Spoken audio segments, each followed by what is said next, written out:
One of the things you've done that I think is unprecedented and that's become perhaps more part of the public discussion since you've teamed up with Trump is to make public health a political issue.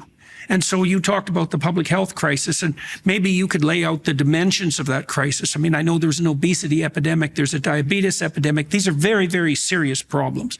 And so, but you've concentrated on that in a way that just isn't characteristic of anybody on the political landscape at all. Now it's become an issue that's front and center. And so I'd like to hear more about your thoughts, why you think that's such a fundamental priority, compared to, say, free speech and war and peace. Why health? And what you see, lay out the landscape of the problem and also the landscape of potential solution. Yeah, so we are now the sickest country in the world. We have the highest chronic disease burden in the world. When my uncle was president, I was a 10-year-old boy. About 6% of Americans had chronic illness, and today 60%. When my uncle was president, we spent zero in this country on chronic disease, zero. And today, and for many chronic diseases, first of all, there weren't even diagnoses and there weren't drugs available. Today, we spend $4.3 trillion, so about 95% of our health budget. It's the biggest, and it's 5 times our military costs. It's the biggest item in our budget, and it is the fastest growing. And not only that, so it's destroying our country economically, absolutely debilitating it. All of our other issues are small towards it. If you just measure its economic impact, it has other impacts. 77% of American children are no longer eligible for the military. Yeah, well, so one of the things that's really worth contemplating in retrospect is just how revolutionary this year has been. And it's really been something to watch personally, because so many of the people that I've interacted with on this podcast and personally now have key roles in the new American administration. And so, I watch that with some trepidation, because there are many difficult jobs that need to be done to set things right. It's so remarkable watching Kennedy make public health a political issue, really single-handedly. That's something that he accomplished. That's quite an accomplishment. Now he's in a position, along with Mehmet Oz, to do something about it. So now, there's the opportunity to put your money where your mouth is, so to speak.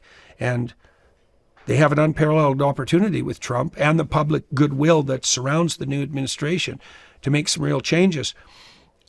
It was interesting, too, to see what's transpired with regards to the Democrats. When I first interviewed RFK in the interview that YouTube took down, which I thought was utterly reprehensible, interference with a presidential campaign, I asked him when the left went too far, because I always ask Democrats that question, and they never answer it, ever. And he didn't answer it. He said, I'm not running that kind of divisive campaign.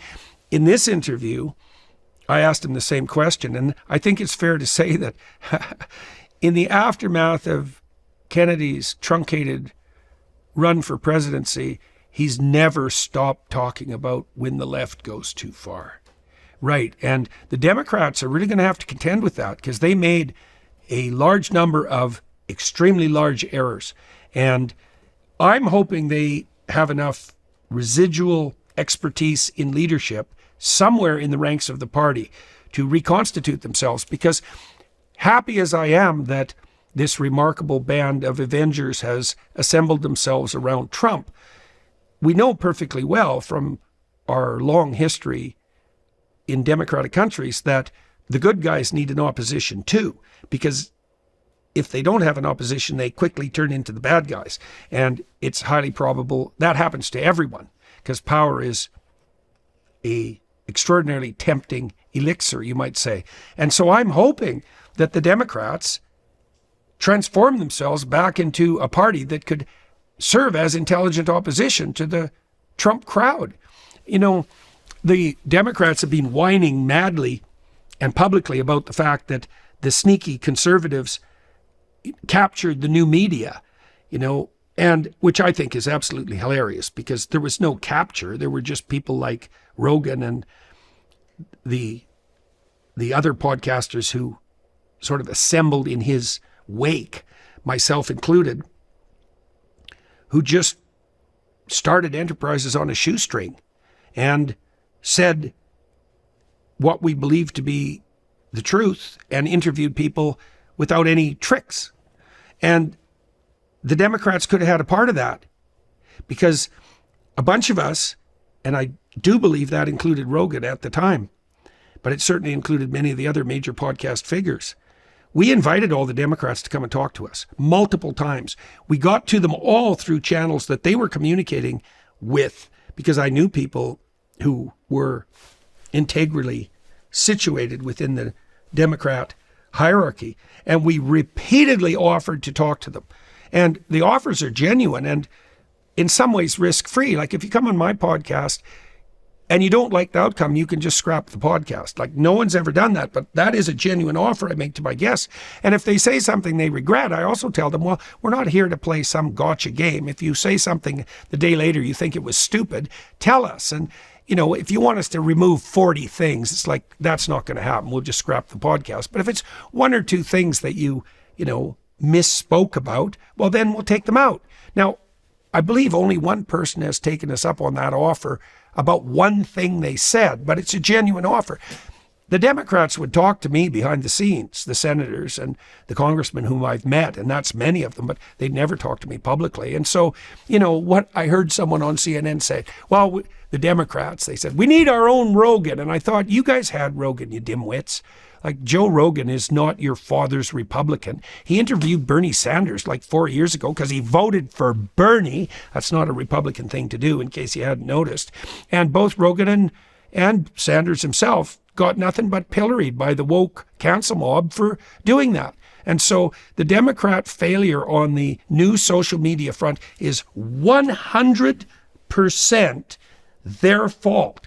Not only their fault, but their fault in the face of repeated offers and repeated warnings. And even now, I have people scouring behind the scenes to find Democratic leadership hopefuls who will come and talk. And it's even now they're loath to do it.